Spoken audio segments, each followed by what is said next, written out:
ಸಾಯಲಿಲ್ಲ. ஏன்னா எந்த விஷத்தன்மையும் ಯಾವ ವಿಷ ಕಾರ್ಯ அந்த மரம் முறித்தெடுக்க வல்லமை உள்ளதாக ಆ ಮರ ಮುರಿದಾಕಲು ಶಕ್ತಿ. எந்த விஷத்தன்மையின் செயல்களையும், ಯಾವ ವಿಷದ ಕೃತ್ಯಗಳನ್ನು, சிலுவையினுடைய தன்மை, சிலுவையில தேவன் செய்து முடித்த அந்த வல்லமை முறித்தெடுக்க வல்லமை உள்ளது. ಶಿಲುಬೆಯಲ್ಲಿ ಮಾಡಿ ಮುಗಿಸಿದ ಕೃತ್ಯಗಳು ಅವುಗಳನ್ನು ಮುರಿದಾಕಲು ಶಕ್ತಿ ಭರಿತವಾದದು.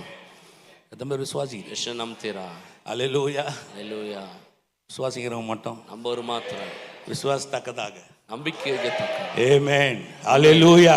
அல்லேலூயா. இந்த நாள்ல கொஞ்சம் நம்ம யோசித்து பார்க்கணும் பாருங்க. ಈ ದಿನ ನಾವು ಯೋಚನೆ ಮಾಡಿ ನೋಡ್ಬೇಕು. இந்த நாள் உங்களுக்கு எனக்கும் நன்மை செய்த நாள். ಈ ದಿನ ನಿಮಗೂ ನನಗೂ ಮೇಲನ್ನುಂಟು ಮಾಡಿದ இந்த நாள் உங்களை என்னையும் கரை சேர்த்த நாள். ಈ ದಿನ ನಿಮ್ಮನ್ನು ನಾನು ದಡ ಸೇರಿಸಿದ ದಿನ. இந்த நாள் உங்களுக்கு எனக்கும் சுகத்தை கொடுத்த நாள். ಈ ದಿನ ನಿಮಗೂ ನನಗೂ ಸ್ವಸ್ಥತೆ ಕೊಟ್ಟ ದಿನ. இந்த நாள் உங்களுக்கு எனக்கும் பரலோகம் திறந்த நாள். ಈ ದಿನ ನಿಮಗೂ ನನಗೂ ಪರಲೋಕ ತೆರೆದ ದಿನ. நம்ம விசுவாசிக்கிறீங்க? ಎಷ್ಟು ನಂಬ್ತೀರಾ? இந்த நாள் ಈ ದಿನ பிசாசுக்கு முடிவு கட்டின நாள். ಸೈತಾನಿಗೆ ಅಂತ್ಯ ಹಾಡಿದ நாள். ದಿನ. வியாதியை சிலுவையில் அடித்த நாள். ಈ ದಿನ ರೋಗವನ್ನು ಶಿಲುಬೆಗೆ ಜಡಿದ ದಿನ. தரித்திரத்தை சிலுவையில் அடித்த நாள். ಈ ದಿನ ಬಡತನವನ್ನು ಶಿಲುಬೆಗೆ ಜಡಿದ ದಿನ. பிசாசின் வல்லமையை முறித்த நாள். ಈ ದಿನ ಸೈತಾನ ಬಲಗಳನ್ನು ಏನಿಲ್ಲದೆ ಮಾಡಿದ ದಿನ. இந்த நாள் உலகத்துக்கே அடிக்கப்பட்ட ஆட்டுக்குட்டியானவரை கொண்டாடும் நாள். ಆಮೆನ್. ಈ ದಿನ ಲೋಕದ ಯಜ್ಞದ ಕುರಿಮರಿಯನ್ನು ಆಚರಿಸತಕ್ಕ ದಿನ.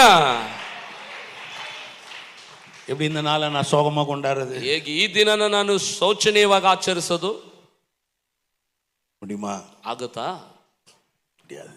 ಆಗಲ್ಲ. இந்த நாளை எப்படி நான் ரொம்ப வாட்டமா கொண்டாடுறது? ಈ ದಿನನ ಹೇಗೆ ದುಃಖಾಕ್ರಾಂತವಾಗಿ ನಾನು ಆಚರಿಸ. பாரம்பரியம் அல்ல, ಇದು ಸಂಪ್ರದಾಯ ಅಲ್ಲ, இது சிலுவை குறித்த சத்தியம். ಇದು ಶಿಲುಬೆ ಕುರಿತು